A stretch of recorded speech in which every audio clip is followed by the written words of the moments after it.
This scumbag TikToker just filmed himself stealing from graves in Japan for attention online, which ended up upsetting an entire country before his career has really started. This is Lockie Jones, an Australian YouTuber who believes that kindness is key, and judging from his actions, I don't believe he actually thinks so. But he's currently making headlines because he recently decided to visit Japan. He filmed himself committing some crimes, and then he's responded to those crimes in the dumbest ways possible. Behavior that we've honestly seen quite a few times before here on this channel, but let's get into it. I guess you could say if only Lockie Jones was paying attention for the past few years, as this stuff just does not fly anymore over there. And at this point, it's sad to say, it's not even original anymore. We've had Johnny Somali completely disrespect Japan and South Korea for a while now, and now you have Lockie Jones visiting a grave in a controversial area in Japan and literally stealing offerings left for family members of the deceased. So, I mean, this is just desperate and extremely cringeworthy behavior, but to understand how he even got here first, we need a brief recap of who this scumbag is and how he even got here. So, around 3 years ago, Lockie started posting content on his TikTok, Instagram, and YouTube account. First impression of the guy, he doesn't seem the brightest due to posting clips like this, just asking the first guy he finds that's not white where the local kebab store is. Amigo,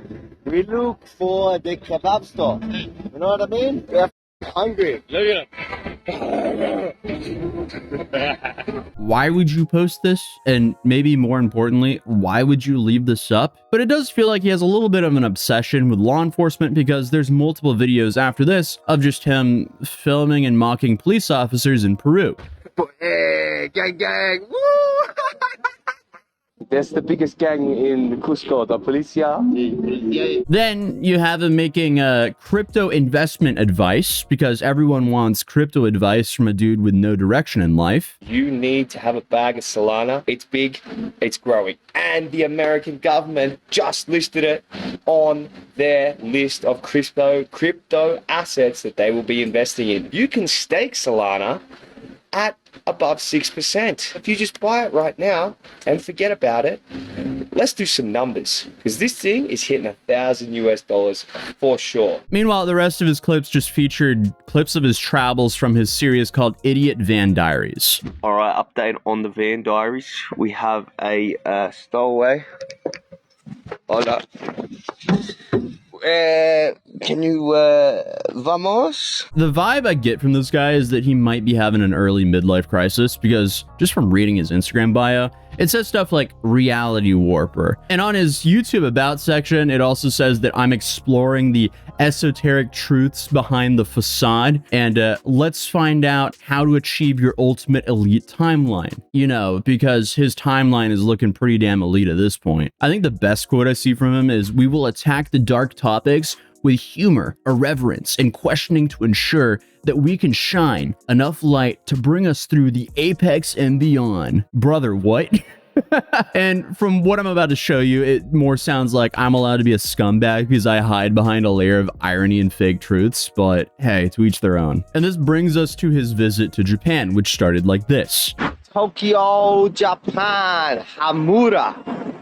And we are looking for because the mission is, we want to go to the forest and shoot a picture of Logan Paul, and maybe grab a stick off a tree to make a magic wand. I mean, with that, I feel like it's safe to say this isn't going to be the end of content like this. Influencers like this genuinely believe controversy is going to be their way into stardom, when in reality, you're just going to be featured in some videos where people discuss how much of a terrible person you are, or laugh at you for being a dumbass and doing this. Then in a few months, absolutely nobody would care about you again until you do something extremely outlandish. This is essentially the entire career path that Johnny Somali had. Honestly, this is just a playbook for how to ruin your life for a little bit of attention online, and it's definitely not worth it. You can ask Vitaly, who's currently still stuck in the Philippines, or Johnny, who's still stuck in South Korea. They're definitely not having a good time right now. We Logan Paul to defend the honor of the Japanese people.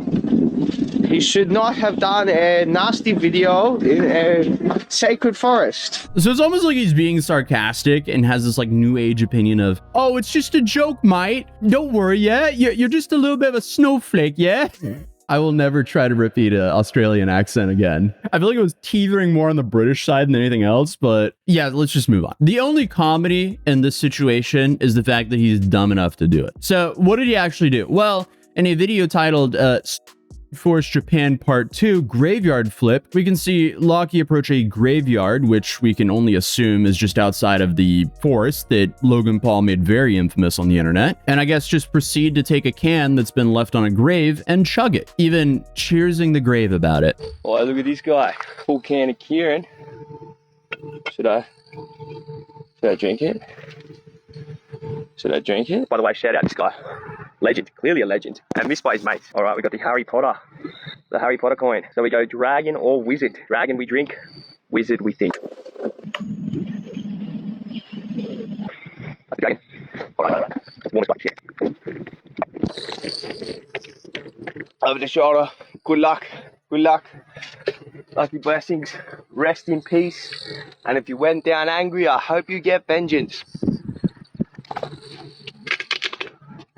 Cheers, gobber. Wow, this guy is so cool. And to give more context, there was a pretty good comment left on his video. In Japan, the offerings to see on the grave aren't decorations or props, especially not for content. Families lead food, drinks, and incense as gifts for the spirits and their loved ones. They're believed to reach the deceased in some form. So essentially, he was stealing an offering given to a deceased person, not only disrespecting a culture, but also their family. So you would think maybe he didn't understand what he was doing and that after receiving some backlash online, he would apologize for that situation, but no, that is definitely not the case.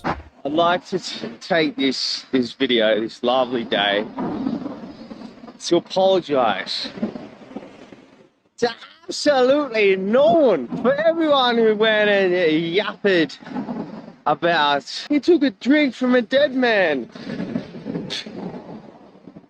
Have some concern for the living, yeah? I think you may have had a few too many graveyard beers before writing this, because what is that even saying? Have some concern for the living? Like, what is the argument here? But I guess let's hear him out. I see a lot of people out here and they are acting in a way that they would not like to be treated. Okay, so he's seeing people acting in a way that he wouldn't want to be treated. I'm assuming he's speaking about himself, because I don't think he'd like someone else going to one of his relatives' graves and destroying the flowers left there. If I was that dead guy, I'm not drinking that drink. What is the problem?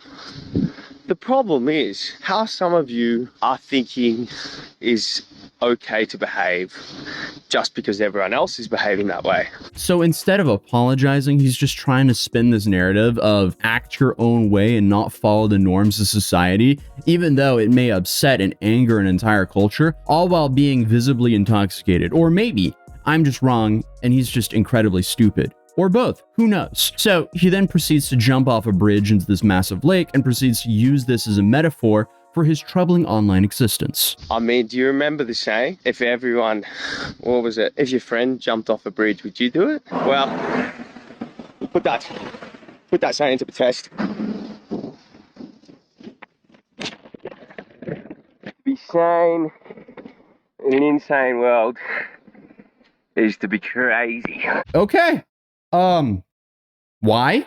But briefly after this, he promotes his Japan YouTube video and describes it as discussing groundbreaking stuff. So I thought I'd take a look, because so far I haven't seen anything groundbreaking from this guy, and that's still the case after watching this video.